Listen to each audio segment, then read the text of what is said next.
Va ora in onda Filo Diretto. Va ora in onda Lega Liguria con Fabrizio Graffione. Buongiorno a tutti da Genova e dalla Liguria. Oggi è una giornata un pochino nuvolosa, ma si sta benissimo. Siamo intorno ai 17-18 gradi e andiamo avanti. Speriamo che nel weekend ci sia un bellissimo sole.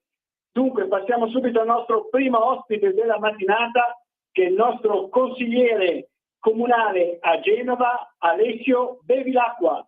Ciao Alessio, ci sei? Buongiorno, sì, eccomi. Allora Alessio, dove ti trovi in questo momento? Io sono in zona comune, come sempre a lavorare per la città. Allora, da via Garibaldi, proprio nel pieno del centro genovese e nel centro città di Genova, purtroppo, come in tante altre città italiane, c'è il problema sicurezza. Però la cosa grave che è successa è che proprio lunedì scorso c'è stato un consiglio comunale monotematico sulla sicurezza straordinario, perché di solito le sedute consigliari si tengono al martedì.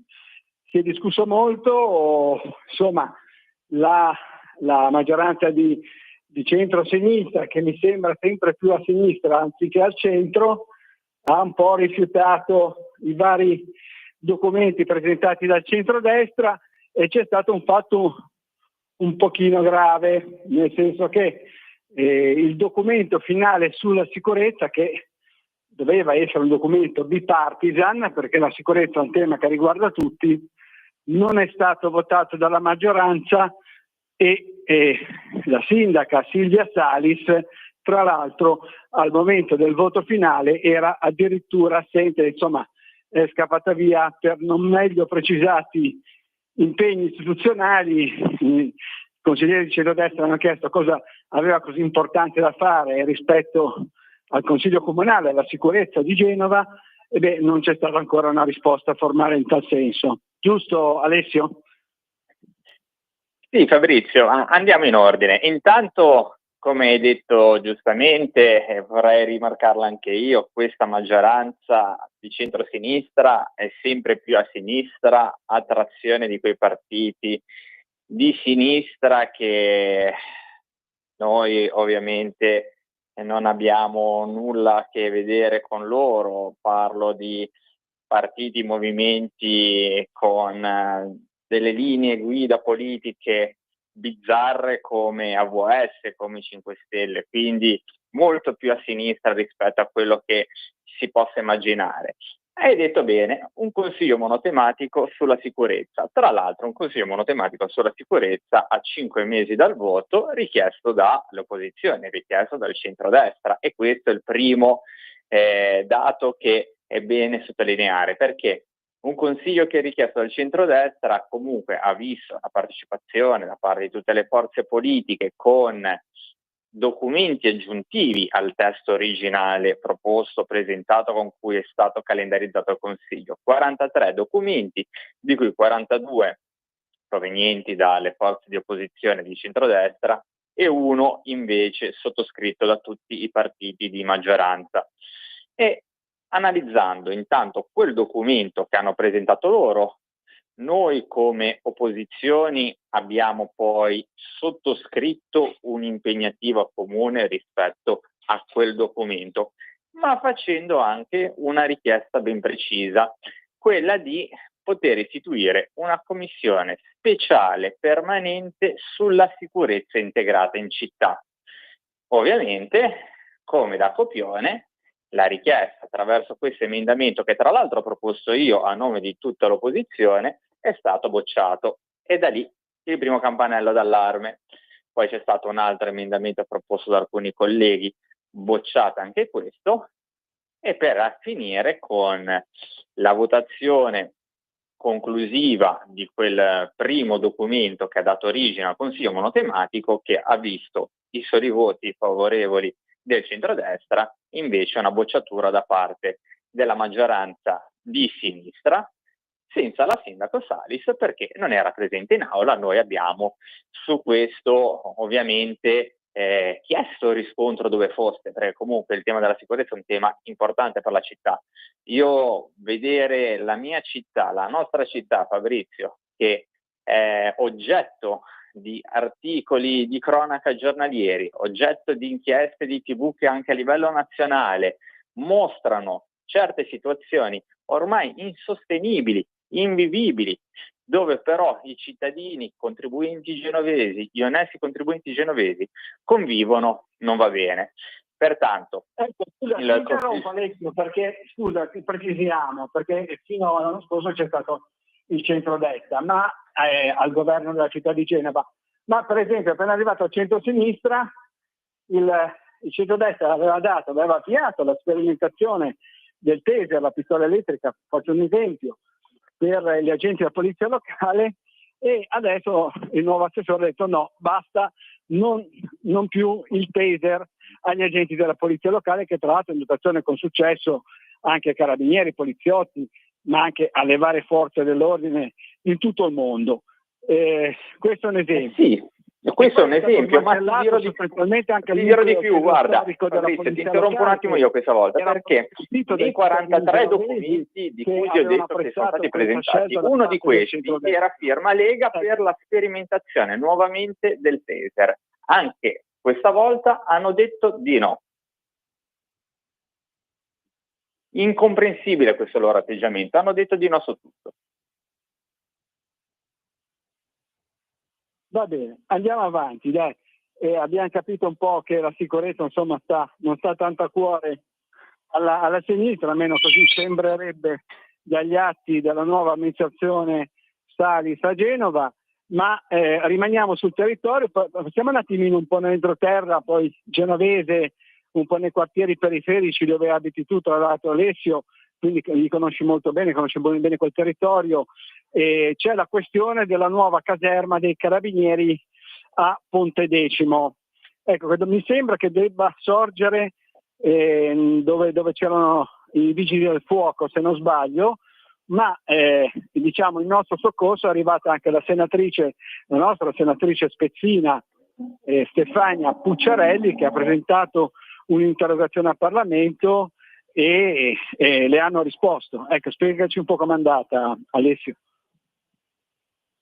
Sì, noi parliamo di due zone che sono Pontedecimo e San Quirico, che sono molto popolate, contiamo più di 12.000 abitanti, dove la stazione dei carabinieri precedente venne tolta nel 2006, quindi parliamo anni 2006, dove Genova aveva questa trazione che purtroppo è tornata di città a matrice sinistra, però non ha mai difeso e non ha mai voluto riproporre una caserma dei carabinieri.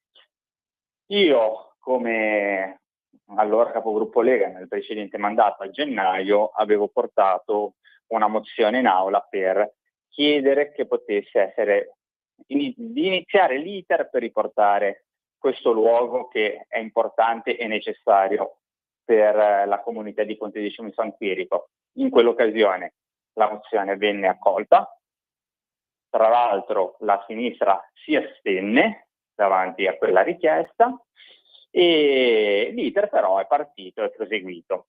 L'hai detto tu, la senatrice Stefania Pucciarelli, che ringrazio, ha anche ripreso il tema chiedendo al ministro della difesa attraverso un'interrogazione il percorso come stava procedendo, e abbiamo avuto un riscontro positivo sul fatto che il percorso è stato avviato, quindi c'è stata anche una manifestazione di interesse da parte del Comando Legione Liguria per questo immobile che apparteneva prima al corpo della forestale.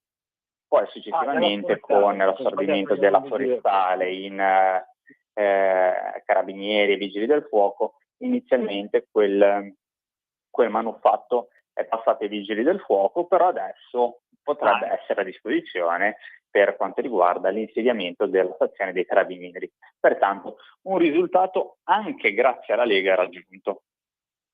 Benissimo, allora quando ci sarà la nuova caserma ci risentiremo e faremo una bella diretta per l'inaugurazione. Il nostro tempo con te, Alessio, è finito purtroppo, ma ci risentiremo ovviamente nelle prossime puntate, e adesso dobbiamo passare al secondo ospite della mattinata.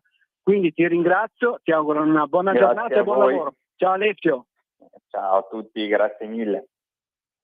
Ciao, grazie ancora al nostro consigliere comunale di Genova, Alessio Bevilacqua, e passiamo subito al nostro secondo ospite della mattinata, che è il consigliere regionale e presidente della terza commissione attività produttive, Armando Biasi. Ciao Armando, ci sei? Ciao Fabrizio e buongiorno a tutti i vostri radioascoltatori. Dove ti trovi in regione in questo momento? Ho appena terminato come membro la riunione della quarta commissione e mi sto preparando e studiando le tematiche della mia terza commissione che presiedo, che svolgerò alle 14:30. Allora, dunque, la Giunta regionale della Liguria ha approvato la nuova riforma della sanità, e una riforma molto importante per i cittadini. Tu, insomma, l'hai studiata molto bene e ci racconti un attimino di cosa si tratta? Sì, diciamo una riforma importantissima che vede finalmente riformare una norma che ormai, anche vista l'attualità post-Covid, necessitava di una rivisitazione. Fondamentalmente mette al centro il cittadino più di quello che oggi è, nel senso che si va a potenziare la territorialità delle periferie, che oggi gridano dei bisogni, come già la difficoltà che ha l'entroterra, lo ha anche tutto quello che è la panoramica distante da Genova. Quindi saranno inaugurate nel 2026 32 case della salute che porteranno sempre di più la possibilità di gestire i codici verdi, i codici bianchi direttamente presso queste strutture, liberando i pronto soccorsi. L'obiettivo è ridurre le liste d'attesa, prendere in carico i malati cronici, per cui ci sarà proprio l'idea che il cittadino non dovrà impazzire andando a ricercarsi tutte le ricette per le varie patologie, ma sarà la struttura sanitaria che dovrà dire al cittadino qual è il suo piano di cura, il suo piano di prevenzione nell'arco dell'anno.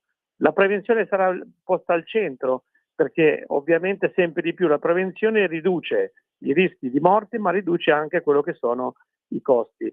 Da 5 agenzie regionali passeremo a un'agenzia regionale unitaria per armonizzare i costi. Facciamo un esempio: oggi noi abbiamo su 26.000 dipendenti oltre 20 strutture che depositano i farmaci. In realtà ce ne sarà uno solo che smisterà in modo intelligente. Ci sono più di 70 persone che si occupano delle buste paga, ma avendo noi Liguria Digitale non vedo perché non possiamo ottimizzare questa situazione. Così come sul territorio non scompariranno le figure di controllo, di organizzazione, quindi da aziende sanitarie diventeranno ambiti sanitari, liberando i medici e gli infermieri di fare attività medico-sanitarie e non più l'aspetto organizzativo, l'aspetto burocratico, l'aspetto logistico. Quindi è una riforma che va sicuramente a creare un modello sanitario che come obiettivo finale di portare orgogliosamente la Liguria al centro della cura. Faccio l'ultimo esempio: in realtà noi oggi abbiamo più di 150 milioni di fuori regione che paghiamo a Lombardia, Piemonte, Emilia Romagna. L'obiettivo nel pluriannuale è di tornare a far sì che la Liguria possa curare i propri pazienti e diventare anche attraente sotto il profilo del turismo sanitario anche da chi arriva fuori regione, perché la storia della Liguria insegna che nei primi anni del Novecento tutto il nord Europa si veniva a curare in Liguria. Quindi diciamo una riforma molto importante, ma come al solito sempre contestata dalle sinistre, dalle minoranze in Consiglio regionale, e non si capisce bene perché ho un po' letto, ma al di là delle solite sterili polemiche non mi sembra che ci sia nulla di concreto contro questa nuova riforma della sanità ligure. Guarda, io prima di diventare consigliere regionale ho fatto per oltre 30 anni l'amministratore locale, ho fatto il sindaco, quindi partecipavo alla conferenza dei sindaci sulla sanità. Io credo che avvenga come sta già avvenendo sui nostri ministri al governo, cioè in realtà sono attacchi demagogici, pretestuali, perché quando si fanno le cose bene, l'unica arma che rimane alla minoranza, perché non può accettare l'idea che noi facciamo le cose fatte per bene, e le stiamo facendo, e li tranquillizziamo che le faremo sempre di più, e quindi devono protestare contro qualcosa che è improtestabile. Quindi vuol dire che oggi loro sono a tutela dei baroni, perché questa riforma va totalmente contro i baronati che avevano bloccato la libertà di scelta dei cittadini, che avevano aumentato le liste d'attesa e che senza un controllo di un cervello centrale permette nelle periferie che ognuno si senta padrone del proprio orticello. Basta.